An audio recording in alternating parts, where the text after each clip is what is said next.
Hello everyone and welcome to another video of the LeetCode daily challenge. So आज हम discuss करेंगे minimum number of operations to move all balls to each box. Question कह रहा है you have n boxes, you are given a binary string boxes of length n where boxes of I is 0 if the ith box is empty and 1 if it contains one ball. In one operation you can move one ball from a box to an adjacent box. Box of I is adjacent to box of j if absolute difference between I and j is 1. Okay. Note that after doing so, there may be more than one balls in some boxes. Return an array answer of size n, where answer of I is the minimum number of operations needed to move all balls to the ith box. Each answer I is calculated considering the initial state of the boxes. कुछ examples हैं, आपके constraints कह रहे हैं कि boxes की length आपकी n है, n आपका 1 से लेके 2000 तक है, boxes of I is either 0 और 1. ओके, तो क्वेश्चन कह रहा है इनपुट में आपको एक स्ट्रिंग मिलने वाला है, ठीक है। अब उस स्ट्रिंग क्या रिप्रेजेंट कर रहा है, वो स्ट्रिंग बॉल्स रिप्रेजेंट कर रहा है। बेसिकली इस इंडेक्स पे कितनी बॉल है तो 1 है, इस इंडेक्स पे कितनी बॉल है तो 1 है, इस इंडेक्स पे कितनी बॉल है तो 0 है, इस इंडेक्स पे कितनी बॉल है तो 1 है।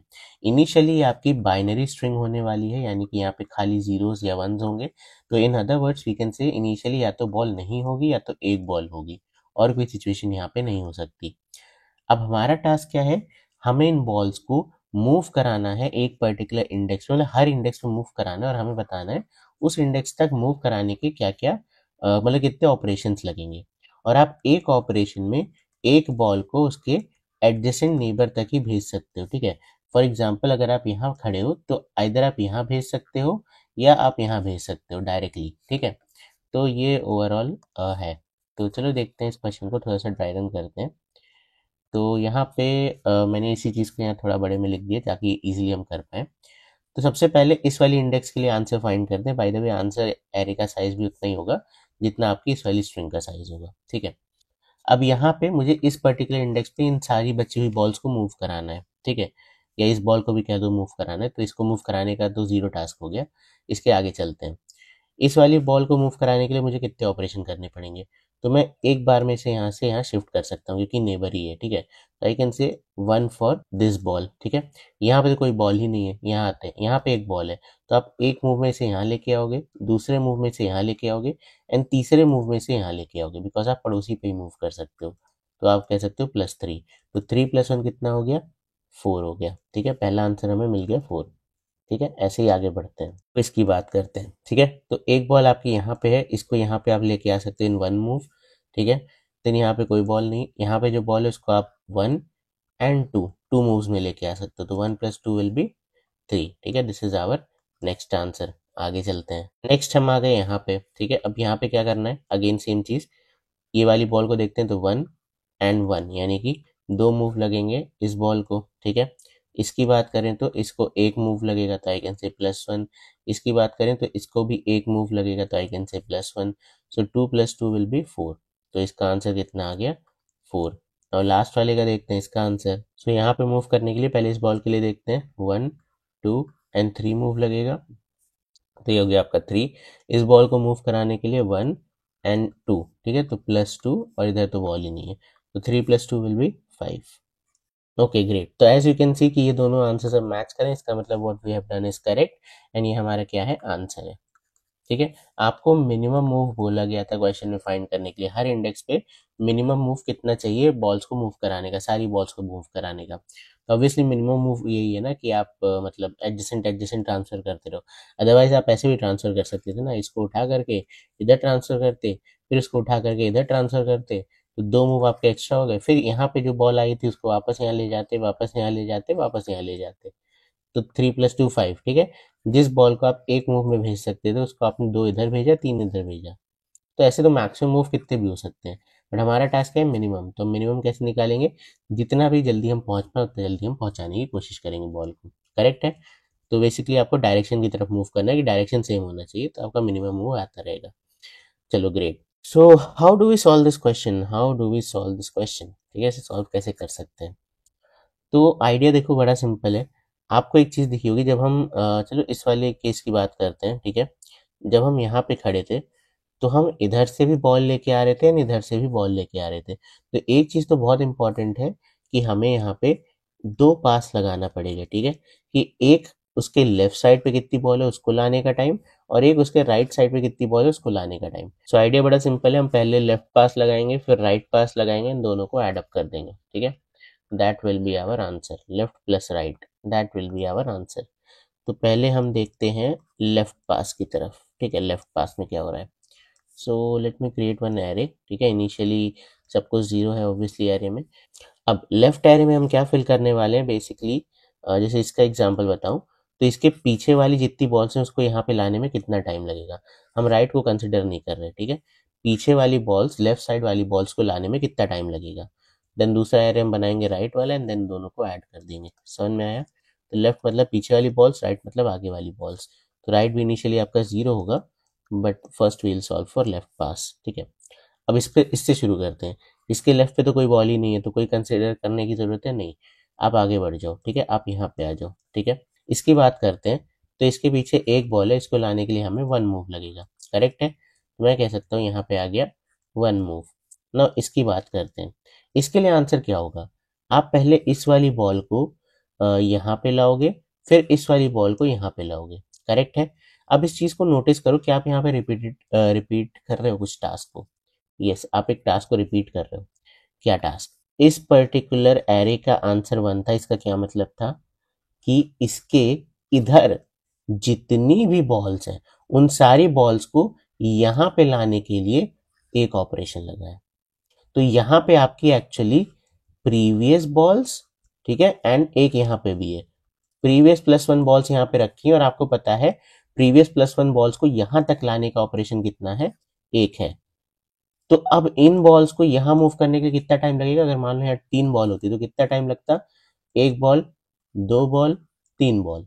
तो number of balls plus this would have been your answer for this, correct है, समझ में आया सिचुएशन। तो हम यही चीज को यहाँ पे फॉलो करेंगे, ओके। तो हम यहाँ पे एक वेरिएबल बना लेंगे बॉल्स करके, ठीक है। अब इसको इनिशियलाइज किससे किया जाए, देखो एक चीज मैं तुम्हें बताता हूँ, इसका आंसर तो हमेशा जीरो होगा, ये तो आपने फिगर आउट कर लिया होगा।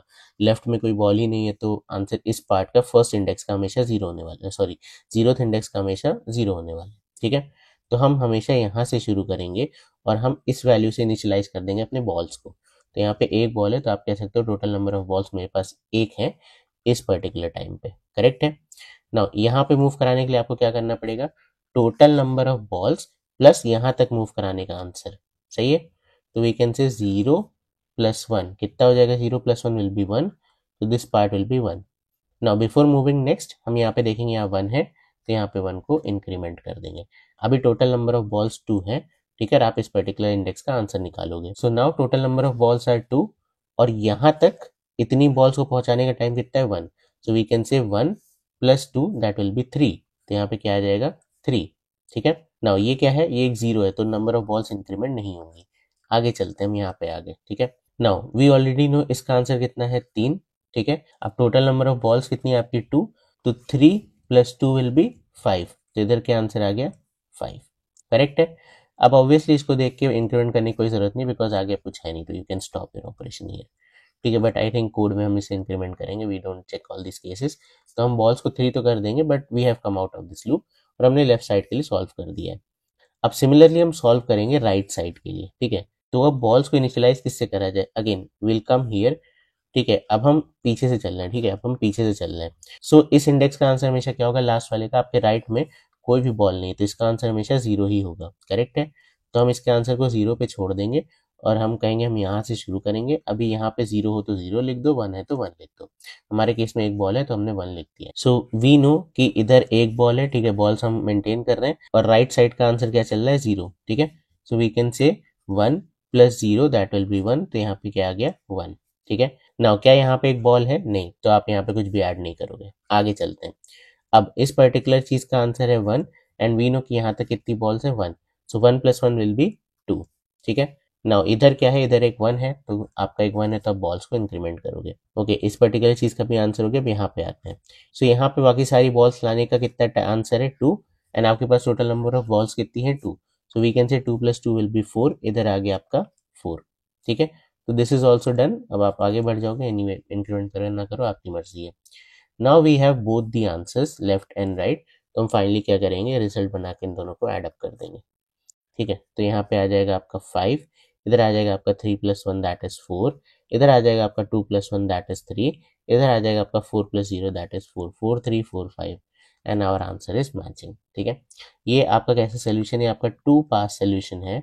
ओके, ये चल रहा है आपका O ऑफ n टाइम, ये चल रहा है आपका O ऑफ n टाइम।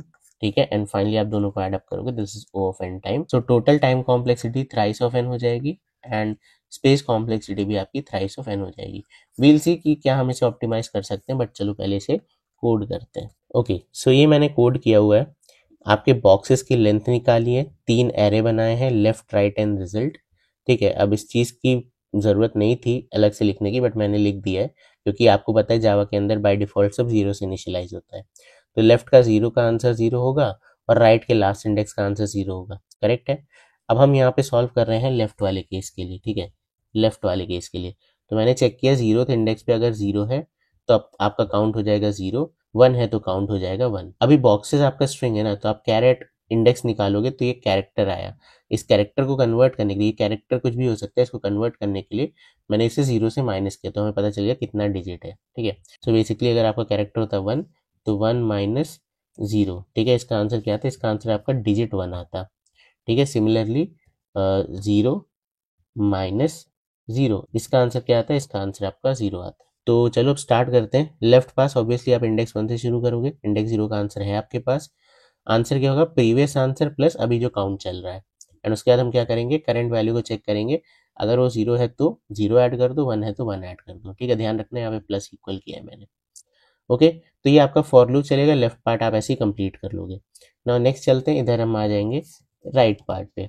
ठीक है, तो राइट पार्ट पे अगेन मैंने क्या निकाला, लास्ट इंडेक्स पे 0 है तो 0, 1 है तो 1 और काउंट को देखो इक्वल टू किया है, प्लस इक्वल मत करना, बेसिकली री इनिशियलाइज हो रहा है। ठीक है, देन हम यहाँ पे चलेंगे सेकेंड लास्ट इंडेक्स से और हम सेम वही काम करेंगे कि right of I is equal to right of I plus 1 next वाला एंड काउंट। ठीक है, प्लस काउंट कर दो और हम हमेशा क्या चलेंगे, इसमें पीछे चलेंगे। तो बेसिकली राइट टू लेफ्ट है, ऊपर वाला लेफ्ट टू राइट था।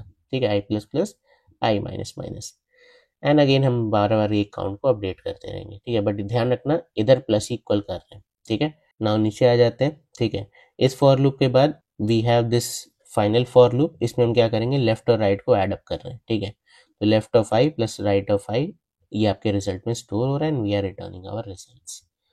तो इसे रन कराएंगे तो hopefully it will work and it did. Now let's try to submit it and it should be almost 95% faster. Okay, तो नाउ ये आपका 3n सोल्यूशन जैसा मैंने बोला, बट क्या हम इसे ऑप्टिमाइज कर सकते हैं, बिल्कुल। Instead of using these 3 arrays हम एक सिंगल एरे में ही सारे काम कर सकते हैं, but we need to maintain some variables. ठीक है, बिकॉज राइट वाले केस में आप देखो मैं राइट ऑफ आई को ले रहा था, राइट ऑफ आई प्लस 1 को ले रहा था, सॉरी। ठीक है, तो मैं यहाँ पे एक नॉर्मल लिखता हूँ, इंट प्रीवियस राइट। ठीक है, इसका क्या आंसर चल रहा है, तो इसको हम कर देते हैं इनिशियलाइज विद 0। ठीक है, एंड आपका काउंट बॉल्स का काउंट है, दैट्स ओके। एंड एक हम वेरिएबल बना सकते हैं इंट करंट राइट। ओके, इसको हम कर देते हैं 0। अब देखो मैं इस इक्वेशन को रीराइट कर रहा हूँ। ठीक है, मैं इसे कमेंट कर दे रहा हूँ। तो ये होगा बेसिकली आपका current right is equal to previous right plus count. ठीक है, एंड नेक्स्ट टाइम के लिए आपका क्या हो जाएगा, प्रीवियस क्या हो जाएगा, previous right will be nothing but equal to current. ठीक है, करंट राइट। ठीक है, सिमिलर है। अब हम क्या करेंगे, इंस्टेड ऑफ राइट हम क्या यूज कर सकते हैं, इधर मैं लेफ्ट को यूज करता हूँ, बाद में हम दोनों को रिजल्ट ही बना देंगे। ठीक है, लेफ्ट को यूज करते हैं, तो लेट्स कॉपी दिस। इधर हम लिख सकते हैं कि left of I will be equal to, left of I का आंसर डिलीट मत करना, लेफ्ट ऑफ आई का आंसर रखे रहना प्लस जो भी आपका करंट राइट का आंसर चल रहा है। ठीक है, अब हम क्या करेंगे, इस पार्ट को हटा सकते हैं। तो हमने देखो राइट को कन्वर्ट कर दिया left. So now we don't require this variable also, क्योंकि हमने देखो लेफ्ट का आंसर भी मेंटेन किया हुआ है और राइट का जो आंसर आ रहा था उसको एडअप भी करते हुए चल रहे थे। ठीक है, एक ही वेरिएबल में। And similarly I think we are done. ठीक है, अब हमने लेफ्ट का आंसर निकाल लिया, उसी के बेसिस पे हम सारा आंसर निकाल लें।